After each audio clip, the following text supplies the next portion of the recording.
الحمد لله وكفى والصلاة والسلام على عباده الذين اصطفى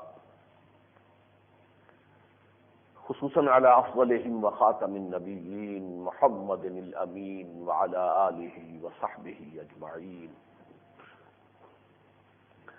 أما بعد فقد قال الله تبارك وتعالى كما ورد في سورة الحج: أعوذ بالله من الشيطان الرجيم بسم الله الرحمن الرحيم. يا أيها الناس اتقوا ربكم إن زلزلة الساعة شيء عظيم يوم ترونها تذهل كل مرضعة عما أرضعت وتضع كل ذات حمل حملها وترى الناس سكارى وما هم بسكارى ولكن عذاب الله شديد، إلى قوله تعالى: وأن الساعة آتية لا ريب فيها وأن الله يبعث من في القبور. وقال عز وجل كما ورد في سورة المعارج: فاصبر صبرا جميلا إنهم يرونه بعيدا ونراه قريبا يوم تكون السماء كالمهل وتكون الجبال كالعهن ولا يصل حميم حميما يبصرونهم يود المجرم لا يفتدي من عذاب يومئذ ببنيه وصاحبته وأخيه وفصيلته التي تؤويه ومن في الأرض جميعا ثم ينجيه كلا. وقال عز وجل كما ورد في سورة الحجر: وإن الساعة لآتية فاصفح الصفح الجميل.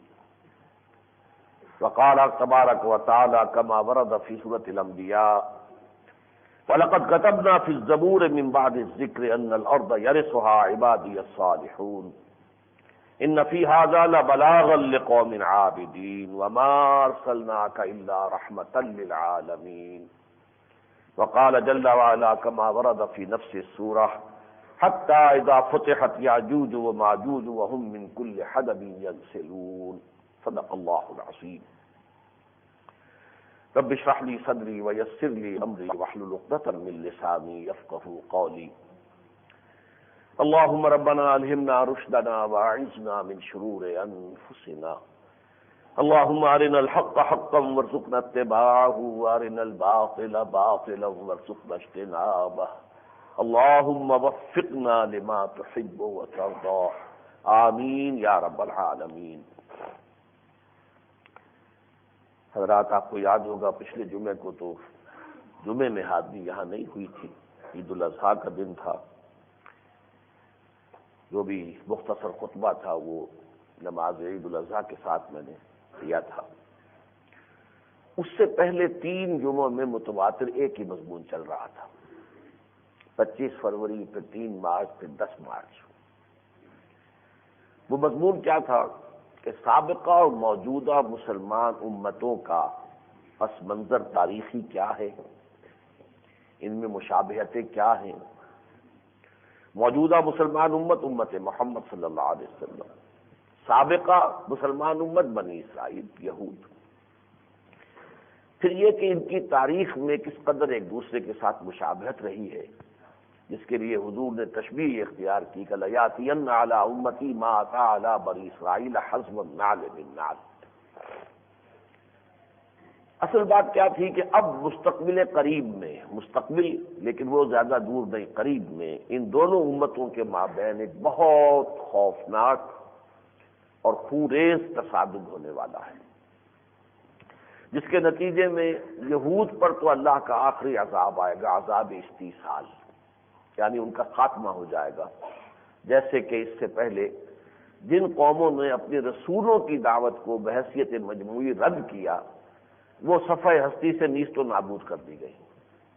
قوم نوح، قوم ہود، قوم صالح، قوم شعیب، آل فرعون، اور جو سدوم اور عامورہ کی بستیوں کے رہنے والے تھے جن کی طرف بھیجے گئے تھے حضرت لوط علیہ السلام، یہ 6 رسولوں کے حالات انباء الرسل کے عنوان سے قرآن مجید میں آئے ہیں اور بار بار آئے. لیکن اس کا پھر آخری نتیجہ یہ نکلے گا کہ اسلام جو ہے اس کا غلبہ ہوگا کل روئے عرصی. یہ جو مضمون ہے آج میں ذرا اس کو ریورس آرڈر میں آپ کے سامنے رکھنا چاہتا ہوں۔ وہ ریورس آرڈر کیا ہے؟ دیکھیے، ہمارا ایمان ہے، ہمیں یقین ہے کہ قیامت آئے گی۔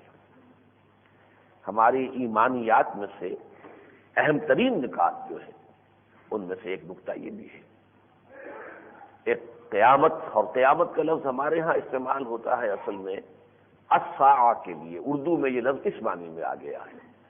اصل میں وہ معاملہ جو ہے وہ ایک طویل ایک سلسلہ ہے واقعات کا، کہ پہلے ایک عظیم ہلچل ہوگی، زلزلہ آئے گا، توڑ پھوڑ ہوگی کہ جس سے حیات عرضی جو ہے اس کا خاتمہ ہو جائے گا۔ اس کو کہتے ہیں الساعہ، وہ معین گھڑی، وہ معین وقت کہ جس میں یہ ہلچل ہوگی۔ اسے القارعہ بھی کہا گیا، القارعہ ما القارعہ وما ادراک ما القارعہ یوم یکون الناس کالفراش المبثوث وتکون الجبال کالعہن المنفوش، یہ صورتحال پیدا ہو۔ پھر یہ کہ ایک وقفہ ہوگا، ہم نہیں جانتے کتنا ہوگا، اس وقفے کے بعد پھر بعد سے بادل موت ہوگی، پھر دوبارہ تمام انسانوں کو زندہ کیا جائے گا۔ قرآن مجید کی اصطلاح میں وہ یوم القیامہ ہے، لا اقسم بیوم القیامہ، جس کے لیے آتا ہے یوم یقوم الناس لرب العالمین، وہ دن کے جس دن تمام انسان اپنے رب کے حضور کے میں کھڑے ہوں گے۔ ہم اردو میں قیامت کا لفظ استعمال کرتے ہیں اس پہلے مرحلے کے لیے، قرآن مجید کی اصطلاح میں پہلے مرحلے کے لیے الساعہ ہے، اور یہ در حقیقت اس کا وہ جو دوسرا مرحلہ آئے گا بعد بعد الموت کے بعد، جس میں حساب کتاب ہوگا، اسے یوم الآخر بھی کہتے ہیں، اور یہ کہ وہی یوم القیامہ ہے۔ بہرحال پہلی بات یہ ہے کہ اس الساعہ کی خبر قرآن مجید میں اتنی دی گئی ہے کہ کوئی صفحہ شاید اس سے خالی نہ ہو۔ سب سے زیادہ جس کی خبر قرآن مجید میں، خاص طور پر جو ابتدائی صورتیں ہیں، اس میں تو سارا زور ہی اس پر ہے۔ اما یتساءلون عن النبأ العظیم الذی هم فیہ مختلفون، جب حضور نے فرمایا کہ ایک ایسا دن آئے گا، تم سب مر جاؤ گے، پھر تمہیں اٹھایا جائے گا، پھر حساب کتاب ہوگا، تو ہلچل سی مچ گئی، یہ کیا بات کہہ رہے ہیں محمد صلی اللہ علیہ وسلم؟ وہ بالکل غافل تھے اس سے۔ لیکن یہ کہ پھر جس شد و بد کے ساتھ قرآن مجید نے بیان کیا، ابھی میں نے سورۃ القارعہ کا نمونہ آپ کے سامنے رکھا، پھر اذا زلزلت الارض زلزالها واخرجت الارض اثقالها وقال الانسان ما لها يومئذ تحدث اخبارها بان ربك اوحى لها، کس قدر زوردار انداز میں۔ یہی تو وہ آیات ہے جن کے بارے میں حالی کا وہ شعر صحیح ہے کہ وہ بجلی کا کڑکا تھا یا صوت ہادی، عرب کی زمین جس نے ساری ہلا دی، ہلچل پیدا ہو گئی۔ یہ کیا بات کہہ رہے ہیں؟ اذا السماء انشقت واذنت لربها وحقت وَإِذَا الْأَرْضُ مُدَّتْ وَأَلْقَتْ مَا فِيهَا وَتَخَلَّتْ وَأَذِنَتْ لِرَبِّهَا وَحُقَّتْ يَا أَيُّهَا الْإِنسَانُ إِنَّكَ كَادِحٌ إِلَىٰ رَبِّكَ كَدْحًا فَمُلَاقِيهِ إِذَا السَّمَاءُ انفطرت وَإِذَا الْكَوَاكِبُ انتَثَرَتْ وَإِذَا الْبِحَارُ فُجِّرَتْ وَإِذَا الْقُبُورُ بُعْثِرَتْ عَلِمَتْ نَفْسٌ مَّا قَدَّمَتْ وَأَخَّرَتْ، اور اس سے پہلے جو لمبی ہے، إِذَا الشَّمْسُ كُوِّرَتْ وَإِذَا النُّجُومُ انكَدَرَتْ وَإِذَا الْجِبَالُ سُيِّرَتْ وَإِذَا الْعِشَارُ عُطِّلَتْ وَإِذَا الْوُحُوشُ حُشِرَتْ وَإِذَا الْبِحَارُ سُجِّرَتْ، یہ ساری جو ہے وہ بجلی کا کڑکا تھا یا صوت ہادی، عرب کی زمین جس نے ساری ہلا دی۔ اور یہی در حقیقت نبی کی دی ہوئی سب سے بڑی خبر ہے۔ نبی کے معنی کیا ہے؟ خبر دینے والا، نبا، ابھی میں نے آپ کو آیت سنا دی۔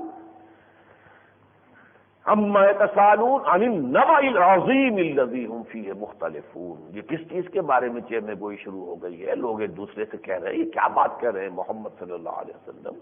اس بڑی خبر کے بارے میں جس کے بارے میں ان میں اختلاف ہو گیا، کیسے ہو سکتا ہے؟ ہیہات لما توعدون اذا کنا عظاما نخرہ، جب ہماری ہڈیاں میں گل سڑ جائیں گی پھر دوبارہ اٹھا لیے جائیں گے۔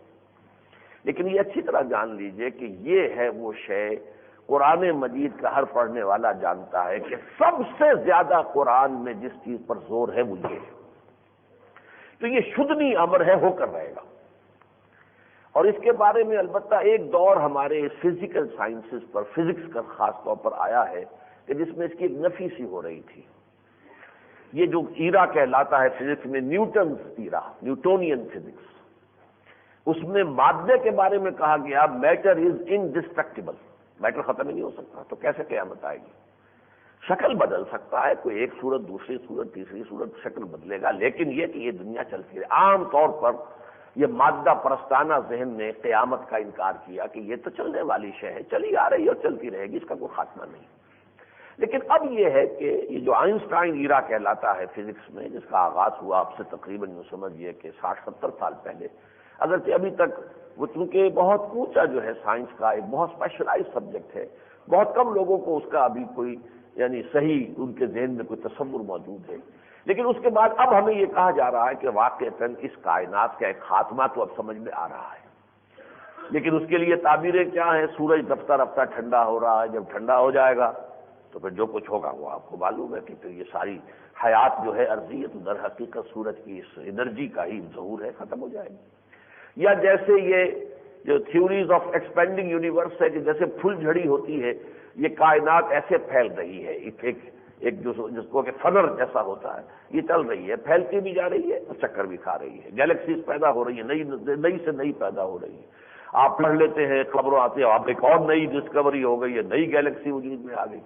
لیکن یہ کہ یہ بھی کہا جاتا ہے ایک وقت میں آ کر یہ جو موشن ہے یہ ریورس ہو جائے گی، ایک جگہ آ کے کھڑی ہو کر اور پھر ریورس موشن کے اندر آ کر، اور جیسے کائنات ایک نقطے سے شروع ہوئی تھی پھر نقطے پر آ جائے گی۔ لیکن یہ کہ یہ جو چیزیں کہی جاتی ہیں یہ تو کچھ ملینز اور بلینز آف ایئرس کی بات کے حوالے سے ہے کائنات، اور میرے نزدیک شاید میں نے پہلے بھی کبھی آپ سے عرض کیا تھا کہ یہ ہے اس پوری کائنات کے بارے میں اس کے خاتمے کا تصور۔ ہمارا جو تصور قیامت ہے وہ پوری کائنات کے خاتمے کا نہیں ہے، وہ در حقیقت حیات دنیاوی، اس دنیا میں جو حیات ہے اس کا خاتمہ ہے، اور انسانوں کا محاسبہ ہے اور جنات کا محاسبہ ہے کہ جو یہیں سے پیدا کیے گئے ہیں، اور یہ در حقیقت اس کائنات کے ایک حصے کے اندر قیامت آئے گی۔ اسی لیے یہ نہیں کہا گیا کہ آسمان ختم ہو جائے گا یا زمین ختم ہو جائے گی۔ یوم تبدل الارض غیر الارض والسماوات، ان کی حیتیں بدل جائیں گی۔ اذا دکت الارض دکا دکا وجاء ربک والملک صفا صفا وَإِذَا الْأَرْضُ مُدَّتْ، یہ زمین کھینچ دی جائے گی، زمین کو کوٹ کوٹ کر چپٹا کر دیا جائے گا، اور یہ جو اجرام سماویہ ہیں ان میں بھی ایک ہلچل ہوگی۔ ہمارا سولر سسٹم جو ہے وہ جمع الشمس والقمر، یہ سورج اور چاند یکجا ہو جائیں گے، بلکہ زیادہ صحیح ہے کہ چاند جو ہے وہ سورج میں دھس جائے گا۔ تو یہ صورت در حقیقت کائنات کے اس حصے میں ہوگی جس میں کہ ہم آباد ہیں، جس کا کہ یہ ایک چھوٹا سا جو ہے سمجھیے کہ یہ زمین، یہ فضا کی رقاصہ، یہ بھی تو رقص کر رہی ہے نا، زمین جو ہے خود بھی اپنے محور کے گرد جو ہے وہ ناچ رہی ہے اور پھر چل بھی رہی ہے سورج کے گرد۔ تو یہ زمین یہ فضا کی رقاصہ آدم نو کے انتظار میں ہے۔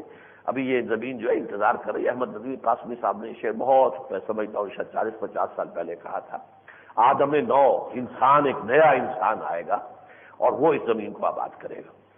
پہلی بات تو میں نے آپ سے عرض کی کہ یہ ہے وہ شے جس پر ہمارا ایمان ہے، جس پر ہمارا یقین ہے۔ لیکن یہ کہ یہ جو قیامت اس دنیا کی آنی ہے، اس کے حوالے سے قرآن مجید جو ہے زلزلۃ الساعہ اس کے بارے میں متنبع کر رہا۔ میں نے جو آیات آپ کو سنائی، سورہ حج کی ابتدائی آیت جو ہے وہ بہت ہی چونکا دینے والی، یا ایھا الناس اتقوا ربکم، اے لوگوں اپنے رب کا تقوی اختیار کرو، ڈرو اس سے اور اس کی بندگی اور اطاعت اختیار کرو۔ ان زلزلۃ الساعۃ شیء عظیم، وہ جب قیامت کا زلزلہ آئے گا وہ بہت بڑی شے ہوگی، بہت بڑی آفت ہوگی۔ یوم ترونھا، جب تم اسے دیکھو گے، تذہل کل مرضعۃ عما ارضعت، تو ہر دودھ پلانے والی اپنے اس بچے کو بھول جائے گی۔